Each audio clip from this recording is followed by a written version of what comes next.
Great job. Great job. You good? Okay, the time is officially 2:30 p.m. That means that it's time for our Axios Newsmaker Hour, a conversation from newsmakers across Cannes. So, to kick off our Axios Newsmaker Hour is our friend Sara Fischer and Kerry Flynn. Come on through.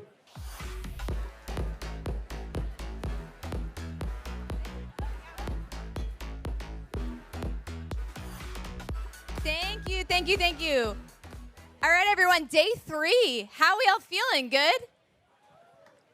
Thank you to everyone who's in the crowd today and to everyone who's watching live on YouTube, LinkedIn, Twitter, our website. We appreciate you. We are kicking off today's Newsmaker Day with somebody who I've known for a short while but had a huge impact on my coverage. I am joined by Jeff Green, the CEO of the Trade Desk. He's kicking off our conversations today about better reach on the beach, how we are transforming the digital ad market. Jeff, thank you for joining. Thank you for having me. Excited to be here. Thanks. We're excited to have you here as well.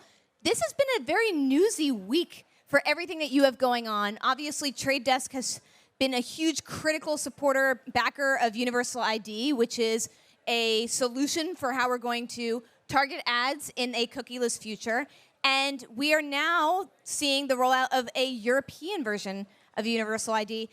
I would love your comments about how this initiative has evolved from being sort of a few partners in the US to now a global thing with dozens, if not hundreds, of publishers and ad tech partners that are a part of it. Yeah, so in order for media to be monetized properly, we have to have an identifier that makes it so identity is ubiquitous, and advertisers can bring their own data to the equation, and content owners get higher CPMs as a result. This has obviously been started with a lot of the largest content owners in the United States, and we created UID2, or Unified ID 2.0. But we, about 2 years ago, created a separate instance of UID2 here in Europe called EUID. It was essentially a copy and paste, which we did for 2 main reasons. One, we wanted a different namespace for Europe so that the data was not portable. It didn't go back and forth between the US and Europe. That's really important for GDPR and local regulations to make certain that the data that comes from Europe stays in Europe. But then also, that's so that it could evolve differently because there are different laws like GDPR. It may evolve and iterate in slightly different ways. So EUID has been off to a little bit of a slower start than UID2 was, partly because of those nuances. But we launched with a number of partners this week, including Bacardi and Kimberly-Clark and Tesco and a dozen others. That just really exciting start to EUIDs sort of coming out, even though it's been in beta for the last year or so. I mean, one of the reasons we're even talking about EUID is because we all know that we are entering a future without being able to target ads with cookies, but it's unclear when that actually comes to fruition. You know, Google says that they will end support for cookies by 2024, but some marketers are already taking action now, assuming that that's the future. When do you think that the full deprecation of cookies happens, or do you agree with those marketers that we just have to act like it's already happened? Well, I think it's smart to prepare for a world without cookies. So while I do think it's strategically foolish for Google to get rid of cookies in Q1 2024, especially when they're under as much antitrust scrutiny as they are right now. When they made that announcement, they were under a lot of privacy scrutiny.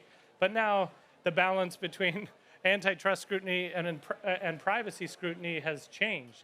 So at a moment when they're under this much antitrust scrutiny, I don't think it's wise for them to get rid of first-party cookies in Q1 of 2024, which is the last date that they stated, especially because they haven't offered a good alternative, and Privacy Sandbox is not a good alternative. So I think it's strategically unwise for them to deprecate cookies in Q1.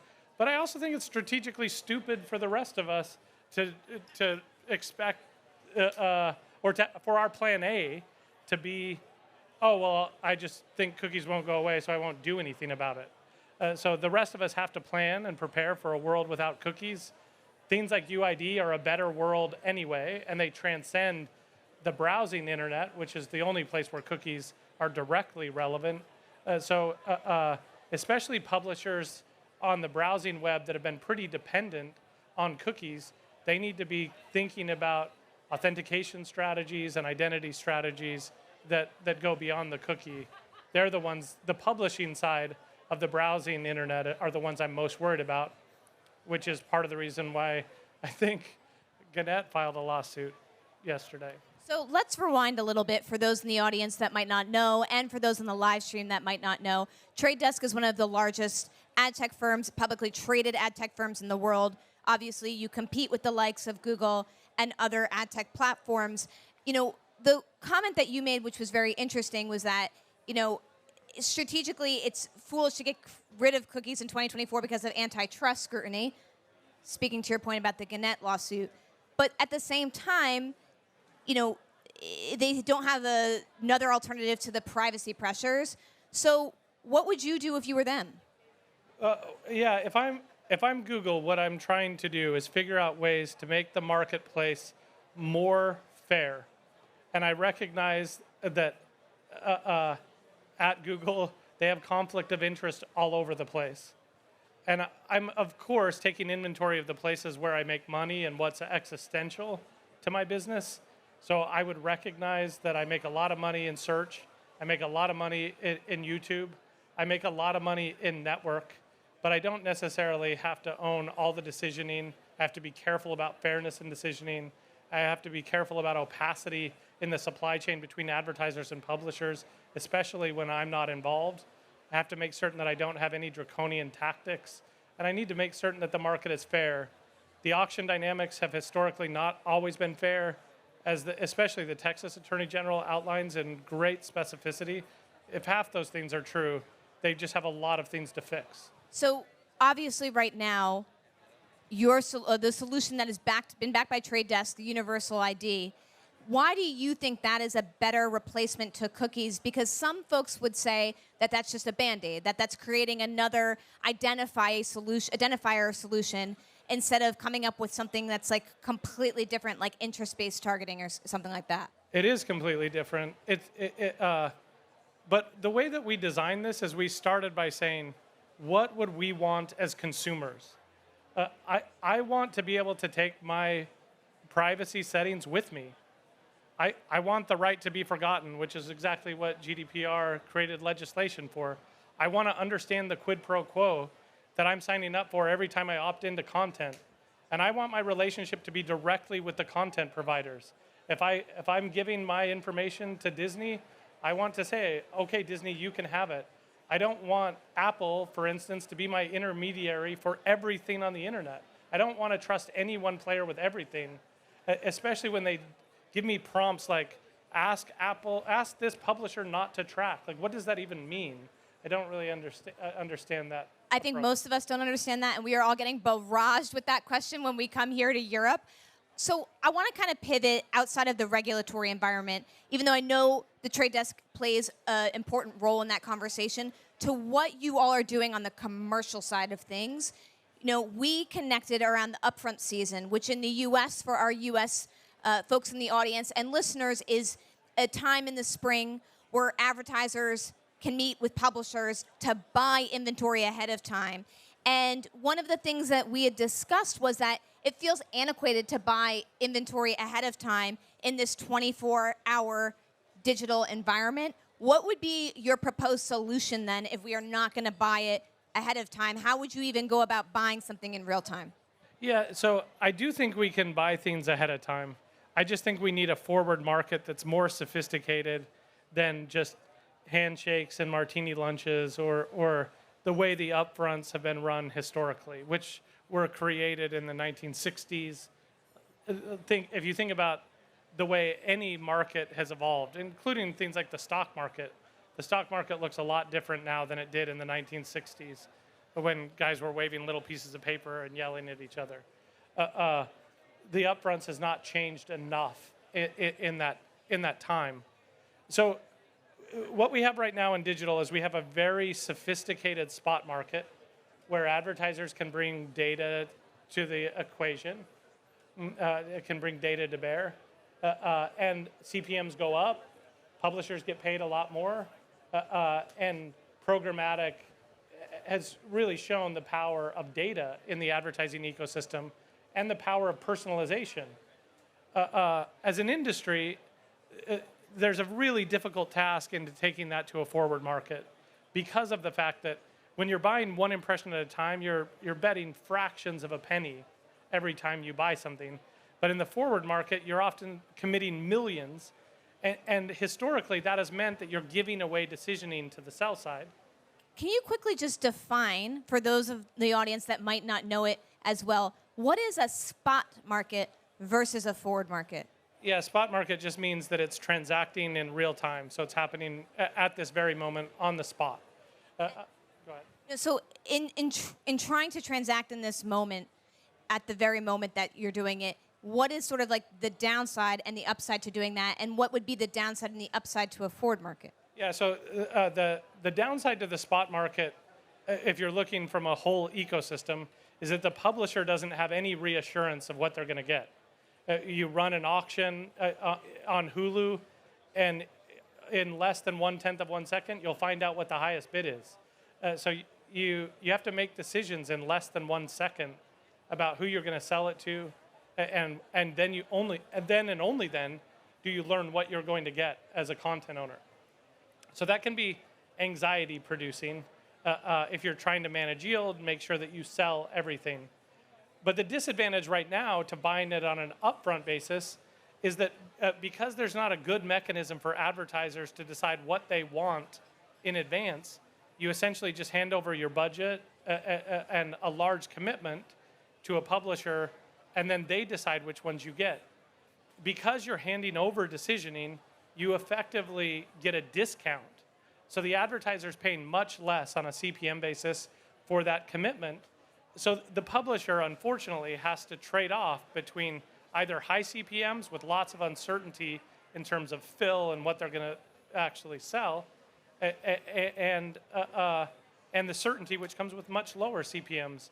But a sophisticated forward market, which is in its early stages today, brings the best of both worlds, where data can come to bear, higher CPMs can be achieved, certainty can be achieved, but it's much more difficult in the sense that you have to have a forward market that's not unlike commodities markets today, which require lots of great forecasting and price discovery and standardization, which our industry has historically not been very good at. So question for you then, is the forward market something that Trade Desk is like creating just on behalf of your company, or are you trying to create a new system on behalf of the whole industry? It's creating a new system on behalf of the whole industry, not one that we'll own per se, but one that will be a critical market maker in, and others will be the same. So sort of similar to how you helped to push UID for the whole industry. Should we be thinking about it like that?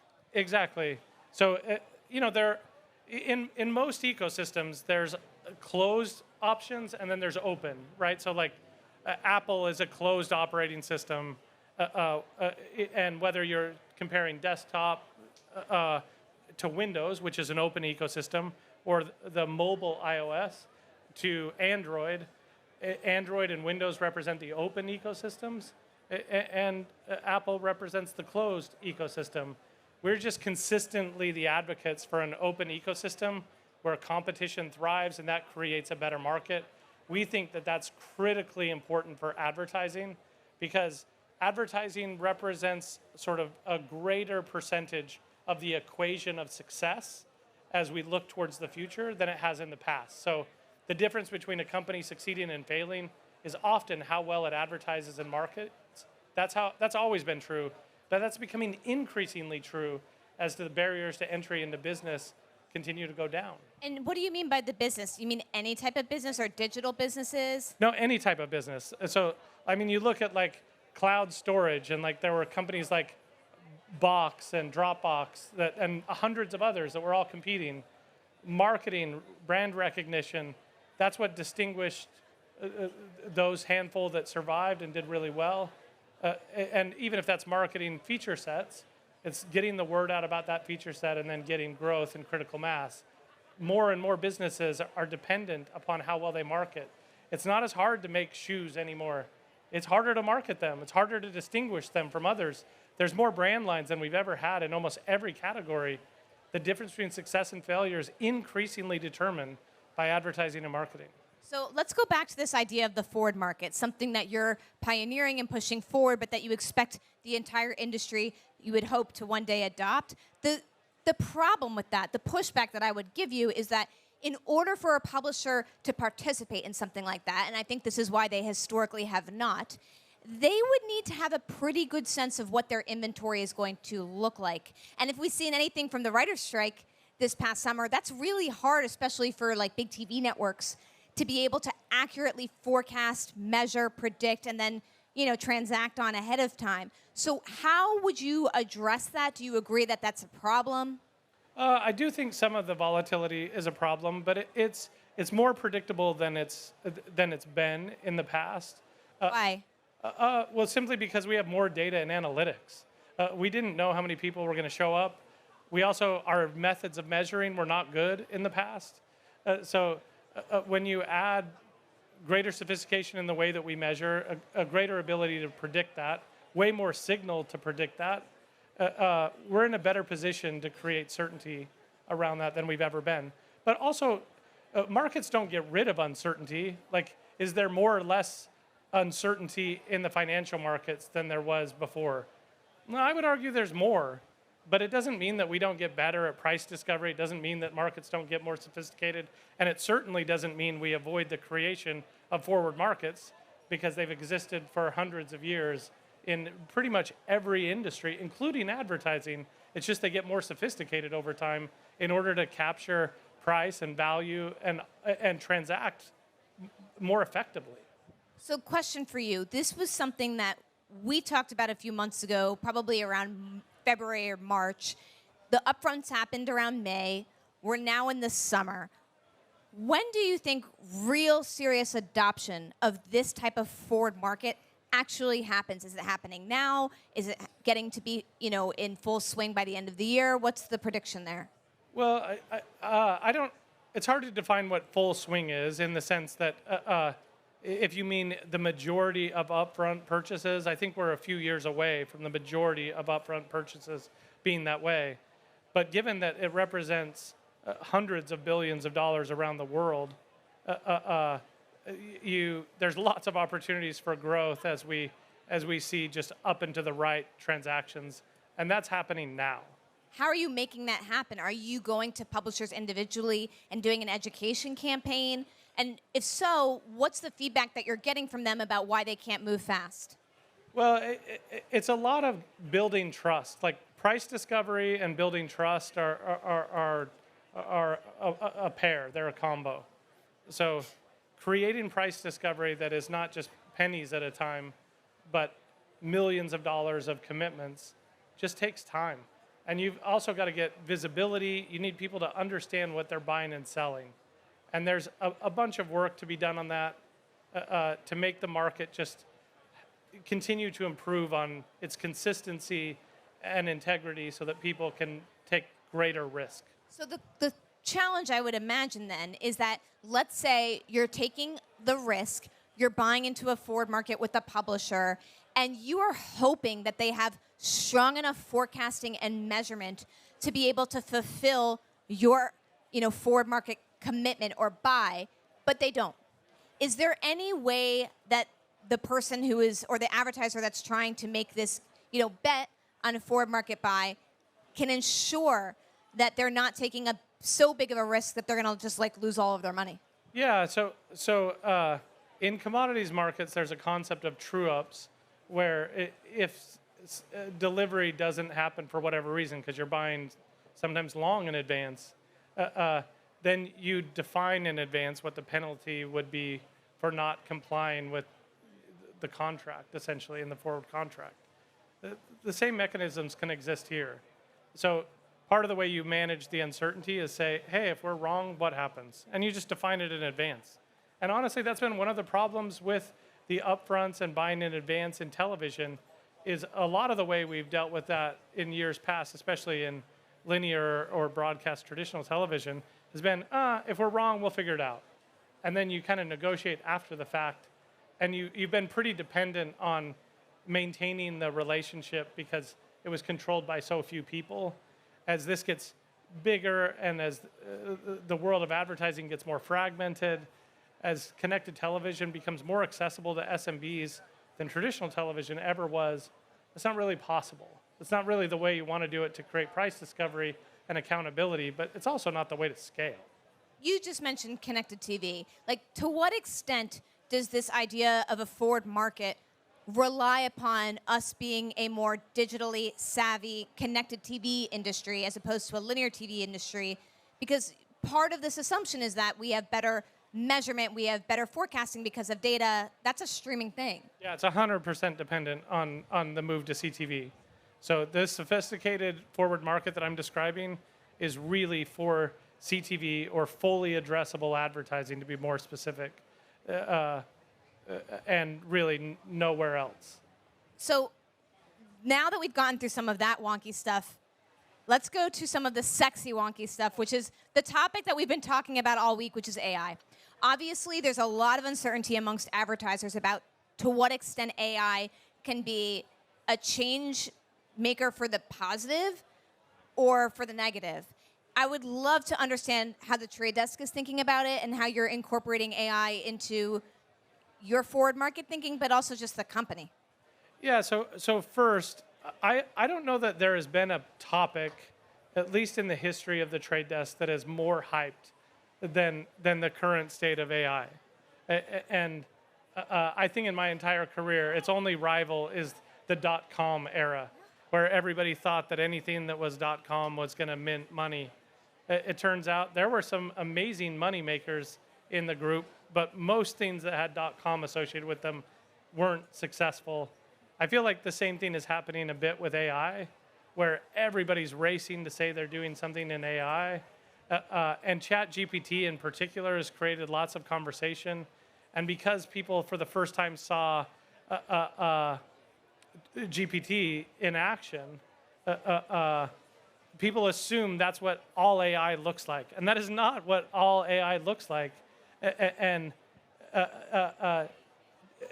deep learning models have application all over advertising. And especially in our platform, there are so many places, whether it's in predictive clearing, where we're trying to predict what is required to bid to actually win the impression, which is different than what's the highest somebody's willing to bid.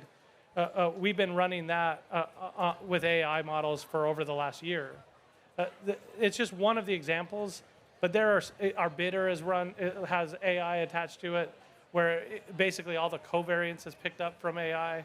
There's a whole bunch of things where AI can be applied that don't have to be ask me anything, which is what ChatGPT is, and not the only application for AI.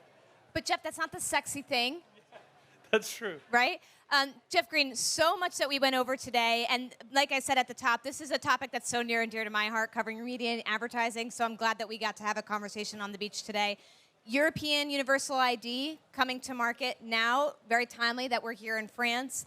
It's also happening at a time where there's record regulatory scrutiny of companies like especially Google, which is now being officially investigated by the EU for antitrust in its ad tech market. You noted that Gannett, a major U.S. publisher, is suing Google for antitrust.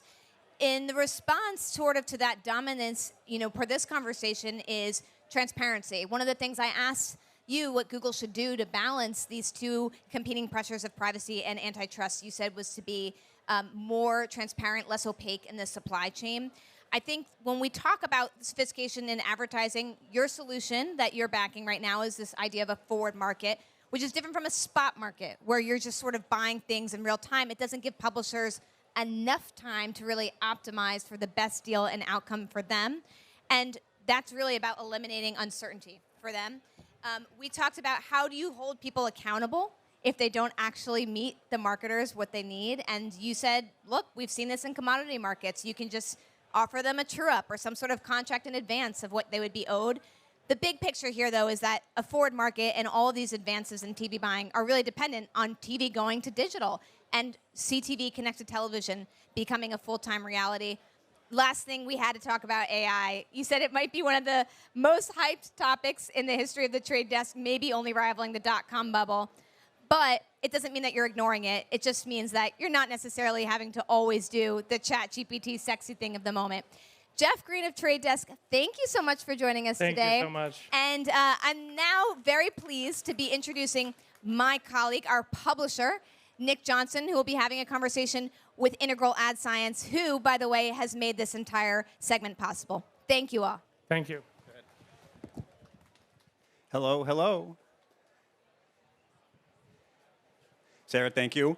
I'm Nick Johnson, the publisher of Axios, and I just want to come on and really briefly say a huge thanks to Stagwell for making all of this possible. This is just an amazing space, and we couldn't do this without them. And everything we do at Axios, we couldn't do without our partners, the investments we make in journalism, and then hosting conversations like this. So a huge thanks to Integral Ad Science for making this conversation possible. And so I want to welcome to the stage for a view from the top, IAS's Chief Commercial Officer, Yannis Dosios. Yannis, welcome to Sport Beach.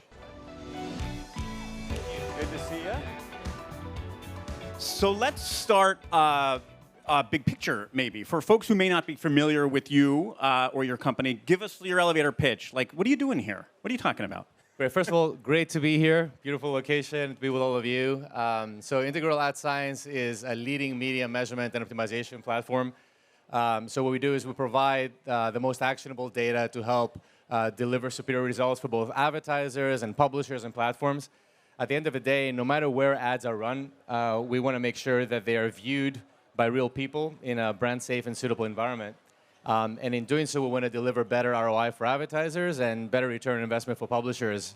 So a lot of topics common to what we touched on with Jeff before. So let's go. We'll get to brand safety in a second, but let's talk about what everyone is talking about, AI.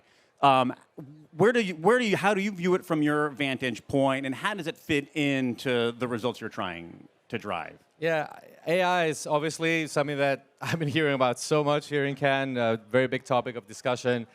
It feeds into a number of trends I want to talk a little bit about. One is increased use of social media, especially with the advent of companies like TikTok, with all the growth that they're seeing, increased consumption of video, increased need from brands to do things like brand safety, but also brand suitability, ensuring that their ads are next to suitable content for their needs. AI is a tool that can help with that. Absolutely. Right. Because at the end of the day, how do you ensure that you go inside a video that we're surrounded by with all this video content and know that that video is suitable for your brand? So that's an area that we, as an AI and ML company for years, have been focusing on. We've delivered a solution called Total Media Quality that breaks down a video into frame by frame and then analyzes every single image, sound, and text to classify that video very properly into brand safe and suitable categories. But there's a flip side to this, right? Like we talk about AI being a tool for brand safety. AI is probably the greatest tool for brand danger. Yes. Also, how do you view the darker side of AI? Yeah, it's definitely early days in AI, and always, whenever you have a new technology, there's always room for bad players to happen. For example, one of the things that we're hearing from a lot of brands is concern around deep fakes and representing their brand incorrectly, and potentially completely having videos that are completely inappropriate and misrepresenting. So there's a very big need in the industry right now to detect what is AI generated and to flag it. And that's an area that we're also very much utilizing AI and ML to. And so we can talk about AI the whole time, and I don't want to because that's all everyone does. Let's do one last AI question. Where do you put it on the hypo meter? Is it real? Is it Web3 silliness? Or is this something that's really impactful? Oh, it's very real in my view. It is on the positive side of things, and I'm a very positive person overall, I will say. It creates incredible opportunity. There's so much, especially in the field of advertising, that AI opens up. Mostly rapid experimentation in creative, like amazing testing of creative, amazing creative testing of campaigns. Using it as a tool to push the limits of those kinds of Absolutely. ideas, right? So humans can determine what the goals of the campaign are. AI can help determine all the different permutations that creatives could take in order to deliver against those results. And companies like IAS can help actually measure it and make sure that we reliably report on its impact. So it's a major opportunity, and I see a lot of positive possibilities. So keeping brands in a safe place is really only the first step. The next step is once they're in that safe space, delivering value. Give me your latest thoughts on sort of like achieving monitoring, delivering that. Absolutely. This is another very big trend, and I'm hearing a lot about this in Cannes, but I've heard it for months now. In the advertising space, advertisers want to minimize waste today more than ever. It is a factor of the macroeconomic conditions, but also they're becoming increasingly savvy. So I think that there's a lot of best practices that we're seeing advertisers take. One is to marry the cost of impressions with the actual quality and conversion effectiveness of impressions. So for example, to give you just a very tangible one, major advertiser we work with used to run a campaign on 36 different supply-side platforms. Think of this like 36 different general buying strategies, but they didn't really have a very good understanding of the what was the quality of each of those supply sources. They're just throwing a bunch of stuff on the wall and seeing what sticks. Spending across, yes. Right. And they got some things around, was it viewed or not, but they didn't really understand, was it converting or not? So we work with them to really help understand, for every single impression, here's the cost, here's the quality, and here are the conversions associated with it. And in the end, they literally were able to optimize every single impression to the highest ROI, if you will. And that resulted in a 22% cost savings impact, basically, for them. So that's one very big trend. Another big trend that I would say, and Jeff touched on it actually before from the Trade Desk, is this cookieless world that we're moving towards. It hasn't happened fully yet, but given Apple's moves, given Google's moves, advertisers need to future-proof their business. They can't rely so much on personal identifiers to optimize their campaigns. Then tell us about the future of that. So a lot of what's happening right now is, again, AI, going back to it, I hate to, but can't help but talk can't about help it.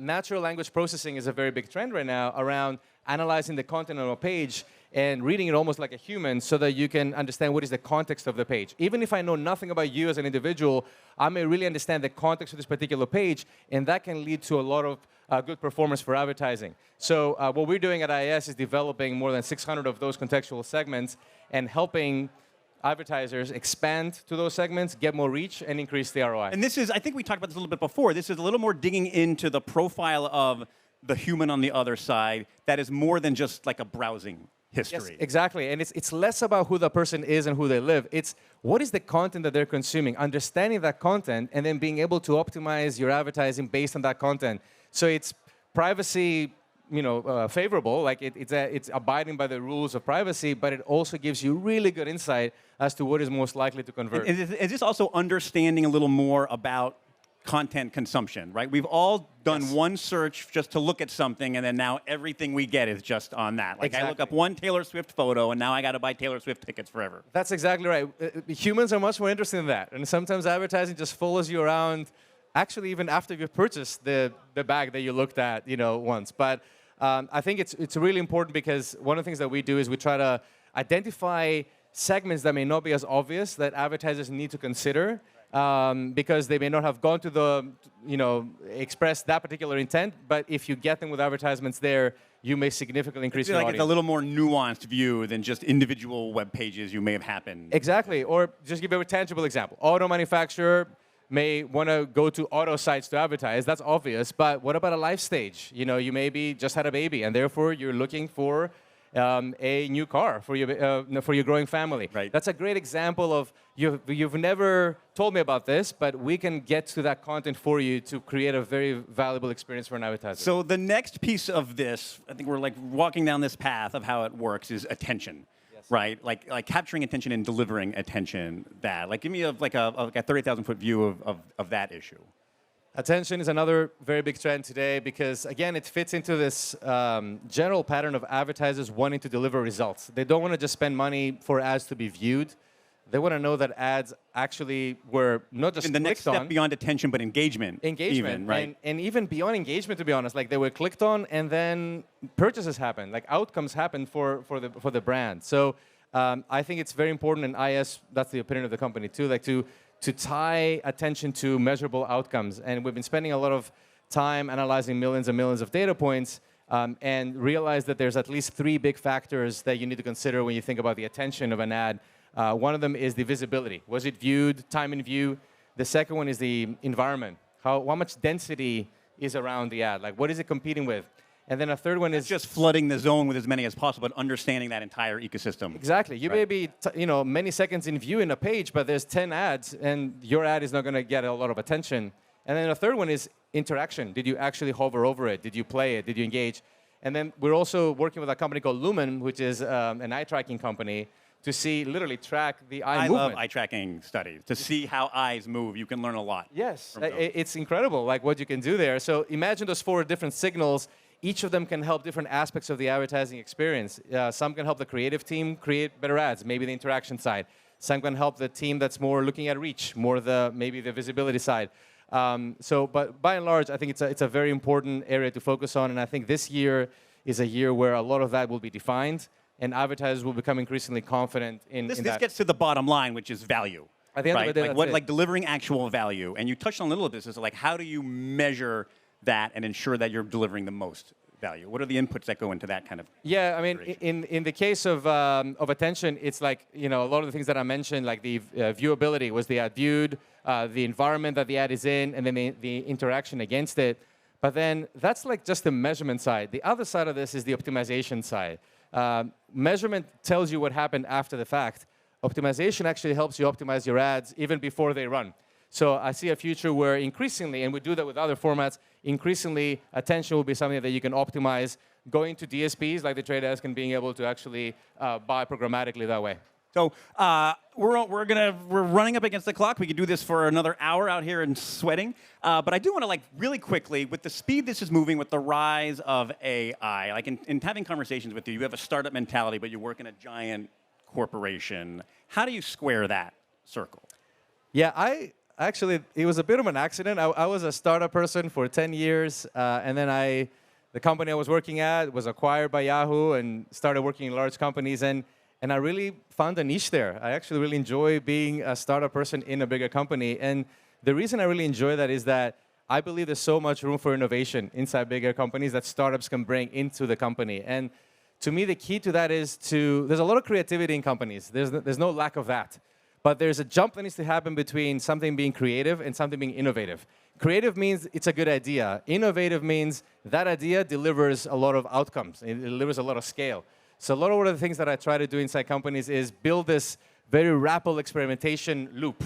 So build, measure, learn. Build something quickly, measure the impact, and then learn and optimize, and do that super rapidly. I think the most innovative companies have that loop down really, really rapidly. That's hard in big companies. You're fighting the good fight. It is hard, but it's actually, you can facilitate that as a leader by making learning the #1 goal of the exercise. That's a good takeaway. So we're about to get the hook here. Axios tradition is that we end these conversations on one fun thing. We're going to get a bonus 2 fun things here. The first one, because we're at Sport Beach, I have to ask you a sport question. How do you keep your 3 sons from murdering each other? Tell everyone why they want to murder each other. Well, there's a number of reasons, and we only have a minute. But do the sport reason. I will just do one sport reason. We're into soccer or football in Europe, but anyway, we're into soccer big time. I'm a soccer player. All 3 of them play. I play in a league. And for some reason, I made a parenting mistake. All 3 of them are from different teams, and they're different than my team either. I'm a Liverpool fan. There's a Manchester City fan. There's an Everton fan, Chelsea fan. The recipe for disaster. It is a recipe for disaster, and we watch every single weekend. We watch all the Premier League. We go play all the time, and I gotta tell you, the engagement that sports generates is just unparalleled. There's nothing else in those boys' lives that engages them so deeply, which is why I'm so excited about sports as an engagement medium for humanity. And mostly, I try to just appease them by basically say, allow other people to win and lose, and don't be too hard on them. But my main point is engage people through sports. It's one of the most beautiful things that we can do in our society. We're literally here on Sports Beach at Cannes. The buzziest place on the promenade. Can't beat it. All right, and so now one fun Cannes thing to go. This is not your first Cannes. Yes. For Cannes newcomers, give us a hot tip. What do we have to do, or what do we have to avoid? Okay, hot tip, take a moment and soak it all in and understand how lucky we are to be here. It's so tempting to just go from meeting to meeting, which is what I've been doing, and kind of complain about how busy it is. But the reality is, look at this. We're in south of France. We're engaging with people on a very deep personal level, and we're not really showing PowerPoints. We're actually connecting as people, and that's a beautiful privilege. That's a great note. To avoid. And just look at you're too hot. Just look at the view. To avoid what's happening to me right now. Avoid sweating. So don't run from meeting to meeting, and definitely have a second shirt, which I actually have in my bag, so that you can always switch That to is a it. pro tip. That's a real pro. It took me 3 years, but I got there. Yannis, thanks for being here at Sport Beach. Thanks for my making pleasure. today happen. Thank you.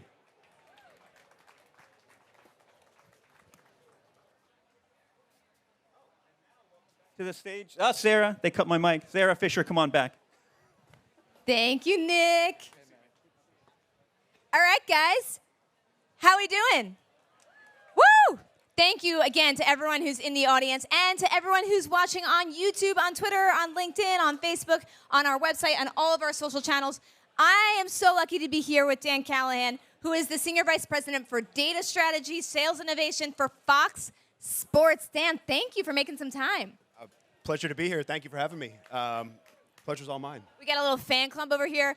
We were so excited about you, Dan, because you cannot have a conversation about live sports without talking about Fox. It's been an insane run. Y'all had the World Cup. You had the Super Bowl. You had college football. You had a huge renegotiation of Big Ten rights. It's been a massive year for Fox Sports. So the question is, like, within the Fox portfolio, Fox Sports is just one piece of it. You know, there's Fox News, there's Tubi, there's all of these things. But it feels like sports has such an outsized role for advertisers, in part because you have all these huge live rights. What role do those live rights and sports play when you're trying to think about how you're going to serve this CAN community? Oh, absolutely. Sports is the belle of the ball, right? I mean, we ran the numbers, and 98 of the top telecasts last year were sport events. All 100 were live. The only two that I think cracked the top 100 were the Macy's Thanksgiving Day Parade and the Oscars. And a lot of those moments and events, including the Super Bowl, like you mentioned, were on Fox. And I think it's a great place for brands to reach a massive audience succinctly at scale. It's really the last bastion of a live linear event. 14 million people on your average Sunday for the NFL. You mentioned the fall. The tagline internally is "We own the fall," and now there's no off season, right? We've got sports year round, and it's an anchor to everything that we do. I think it's an important branding mechanism.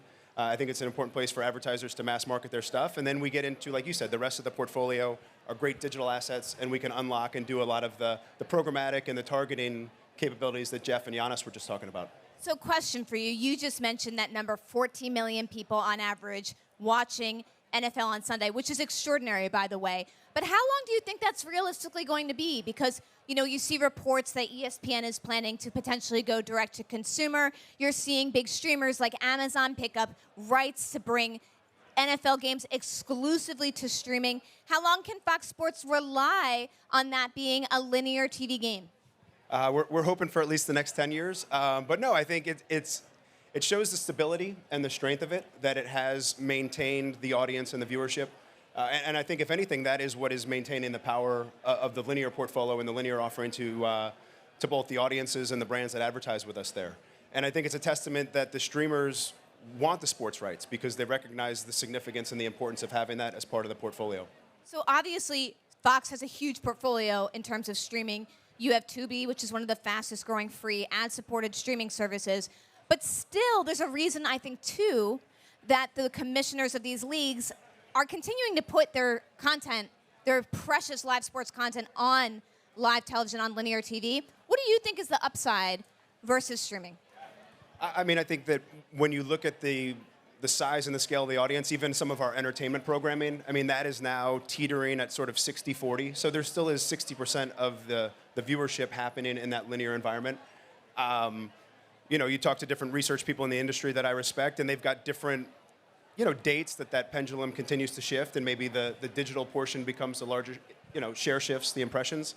So I think it is a matter of time. Like you mentioned, ESPN sort of put a stake in the ground that 5 years they're going to start to take their sports ESPN Plus and put it behind a wall there.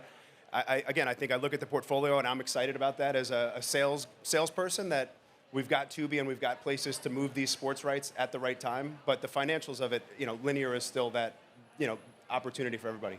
So for marketers, it used to be that the opportunity was like a 30 or a 60-second spot alongside linear. Like now, part of what your job is figuring out how it can be so much more robust than that. It could be a linear spot, it could be digital, et cetera. Walk us through, like, typically what Fox Sports would be able to offer a marketer if they came to them and said, look, we want something that is 100% cross-platform, cross-portfolio? Like, what would it be that it would look like? So I think it'd be a mix of all of our offerings, right? I mean, great conversations throughout the week here that creative matters. You know, we talked about audiences and measurement really for the last 2 years, but I think the festival itself has sort of taken a return to the importance of creative. And with that, sports is the best place to market and brand. And you know, I still think as the data innovation and strategy guy, like, you can't retarget and addressably target unless you've branded and marketed, right? So I would always encourage, and every time we're asked, like, you've got to get, you know, you got to start somewhere. And live sports for me is the best place to do that. And what's great is we are having those cross-platform conversations. We are selling our sports, you know, commercials across both, you know, linear and streaming. Important to point out that, you know, 7% of the Super Bowl audience was streaming this year. So it is a thing. Is that a record? It was the biggest. Yeah, I was looking at the numbers, trying to do my homework before I came to see you. But yes, it was, you know, a large Super Bowl, 116 million people all in, and 7% was, you know, up 2% from a streaming capacity the year before. So it's growing. And yes, I think it continues to be excited. The portfolio, I guess, go back to is what matters. And, you know, being able to brand and market and then retarget and do all the fun, addressable, targeting digital stuff as well. So you need both. It's a happy marriage of branding and ROI and performance. When I think about Fox Sports, for so many years, it was football. I mean, it was Thursday night, and now obviously you have college football doubling down on Big Ten. But there's a new kind of football that Fox is really getting big into, and that's European soccer. I think it's been a huge change in how I think about Fox and how you're playing in sports. Walk us through what the World Cup rights and what that opportunity looks like for marketers. I mean, have to plug the Women's World Cup. I think it kicks off in 30 days in Australia and New Zealand. And saw a panel earlier this morning about the importance of investing in women's sports. And it's amazing. The women's team is going for a three-peat. And we couldn't be more excited for them and for that content on our network. And sending a trip over to go and watch some of the games. So it'll be fun. And then soccer, the next Men's World Cup is in North America, right? So there's going to be no bigger soccer opportunity domestically than that World Cup. And I think it just shows the excitement around the sport in our country. I mean, it's huge here in France and in Europe generally, but massively growing domestically in the U.S. So, like Nick did, we love to end all of our interviews on one fun thing. It's hard to even list out all of the places where Fox has really huge sports rights. But what's one that's coming up in the future that you're really excited about? I know you just mentioned some football. Anything else that we should be looking out for? Selfish plug here, as my boss is in the audience, but the European Championship in 2024 is in Germany. So I'm already pitching a trip up to Germany on the tail end of Cannes to go watch the quarterfinals. But I think the European Championship in 2024 is going to be amazing. And I'm hopeful I can justify a reason to go up there and see a game before we go home. So if you're a marketer and you're working with Fox, does that mean that you can do like a beer chugging contest in Bavaria with you? Jake's not paying attention, but if Jake wanted to spend some money in the Euros, we could probably head up next year. So there you go. Jake will make it happen for you. Thank you so much, Dan. This is absolutely incredible. 98 of the top 100 broadcasts are sports. Incredible thing to think about. I love that you called sports the belle of the ball. It's true when it comes to live TV. I agree with that. I asked about sort of the deprecation of live television rights, and you said that you think, probably for the next, hopefully 10 years that we're going to still continue to have stuff on linear TV, and asked why. It's really the size and power of that linear TV audience. 14 million people on average on Sundays for the NFL. That's a pretty sizable number of people. One of the most important themes of the week that you pointed out to me in such a prescient way was that the power of marketing and creative is more important today than ever before. You said it perfectly as the data and innovation guy. You can't retarget unless you have good creative up front. I'm so glad that we got to talk about soccer, Women's World Cup, the importance of communicating and talking to a diverse audience, but particularly women at this time. And then lastly, I love that you are plugging already for your boss to bring you to Germany and Europe 2024. If I'm allowed to come, I will see you there. Dan Callahan of Fox Sports, thank you so much. Thank you so much.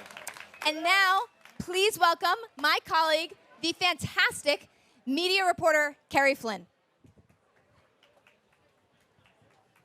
Thank you, Sara. All right, we're closing out the day here of Axios' programming. I am so happy to be joined by Reddit COO, Jen Wong. Hey, Kerry. Jen, thank you for joining me today. So, as you might be able to tell, we're at Sport Beach. So I wanted to start off hearing about what sport fandom is like on Reddit. What are the best sport subreddits that I should be, following? Well, there's a lot of them because there's a lot of really passionate fans on Reddit. You've got our NFL, our NBA, golf, and the fans. The cool thing on Reddit is that over 70% of the Redditors in those subreddits, those communities, they come throughout the year. So it's not just when there's games or when there's a draft, when there's a specific moment. It's throughout the year, every day, which is really different than any other platform, which tends to be moment-driven. And what's cool is there's communities like our NBA merchandise, where people are just like showing off their merch.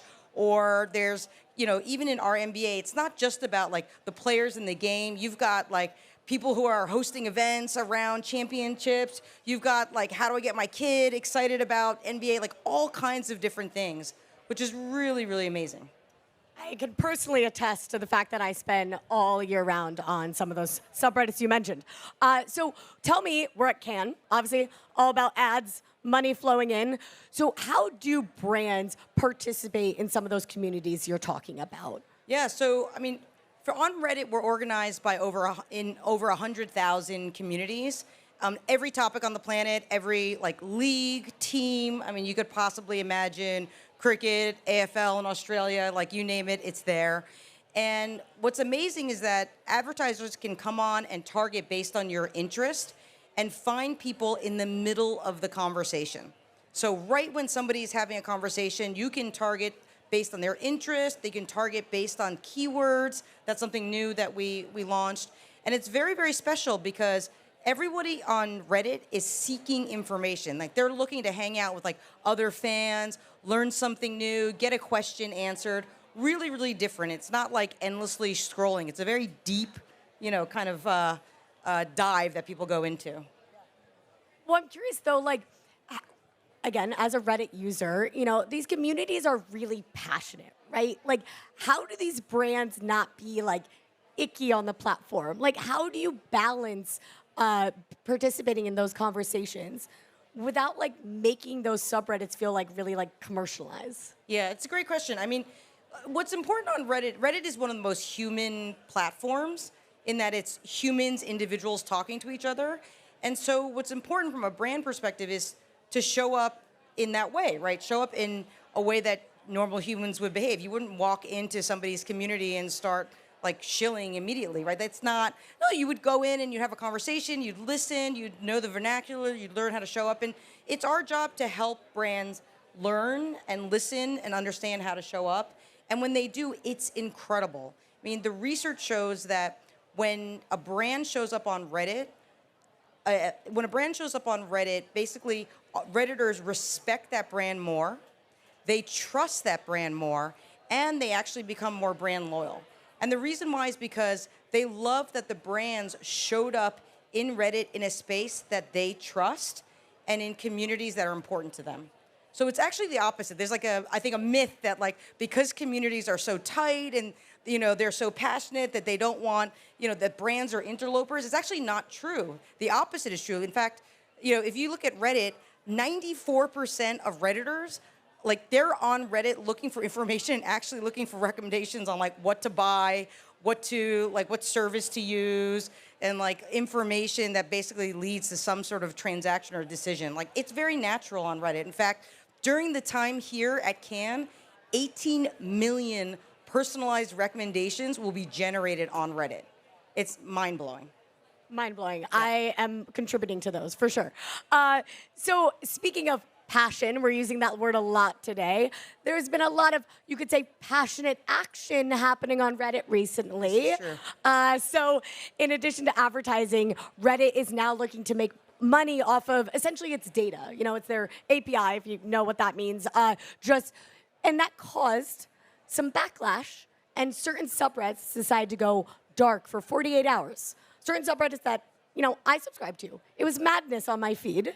So I'm curious, first off, what was your response to that action? So first off, we don't sell data. We have an API, which is a way that third-party developers could access Reddit and build on top of Reddit. And we love that. We love building an ecosystem around Reddit. It'll help us build an ecosystem around ads, around our communities. It's awesome. And with the changes that we made, just to be clear, 98% of developers were not impacted. But there were a small group of developers who were, that a small vocal minority of mods use, and they were upset about it. And the reality is, it's okay to protest on Reddit. We've been here before, but we usually move past that.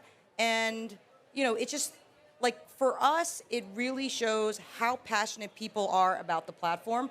We respect their right to protest and to have a conversation, and then we move on. We're usually better for it. The reality is, at this point, the vast majority of Reddit users, they have a normal experience right now. It's not any different. It's probably returned for you too.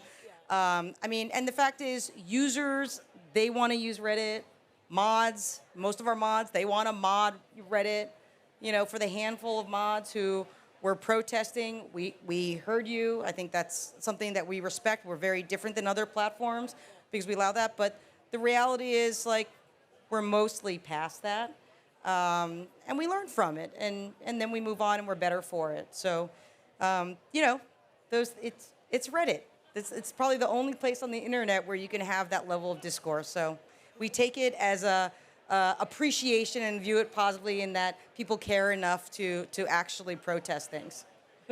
And like you said, you have been there before, and Yeah. so not your first rodeo. Well, I'm curious then, can you also speak to why this new business strategy? Why are you charging for that API access? Yeah. Well, again, for context, we've probably gone the longest of anyone in having a free and open API. Most of our peers closed their APIs long ago, and others had charged for a fraction of the access to the API. So for us, we've actually tried to stay open for as long as possible. The challenge is for a small group of heavy users, they're truly heavy users, right? And so as a result, there's real cost involved, et cetera. So it's a normal business decision that others have made years ago that we've made now. And, it's very sensible. We realize that causes people who use some of those apps that are impacted, some change that's upsetting to them. We get it. That's real. But it's still, I think, a sound and very consistent business decision with, every peer. So I don't think it's anything extraordinary, frankly. Yeah. Well, speaking of business, so you're able to make more money that way. But when it comes down to the advertising business, as I'm sure you're aware, it's been a really difficult market. So I'm curious what your point of view is of the future of that and what the rest of the year looks like for the advertising market. Yeah, I think the forecast, when I talk to folks, I think people think the overall ad market is, roughly flat. It's holding in there maybe a couple points of growth. But, we're so new and early in our journey that the opportunity for us is getting our proposition out there and gaining share in new categories and new segments of advertisers. And that's what we're really focused on. We've been growing the number of advertisers on our platform. We've been growing geographically outside of the U.S. We've been growing share in new verticals. And we've been investing in our ad platform. We, for years, have wanted to do contextual keyword targeting. There's a lot of words on Reddit. Well, one of the benefits of that is that you can contextually keyword target like you do in search. And that's amazing because that's really high performance, in context, down to the brand or topic that you want to be next to in the conversation. That's amazing.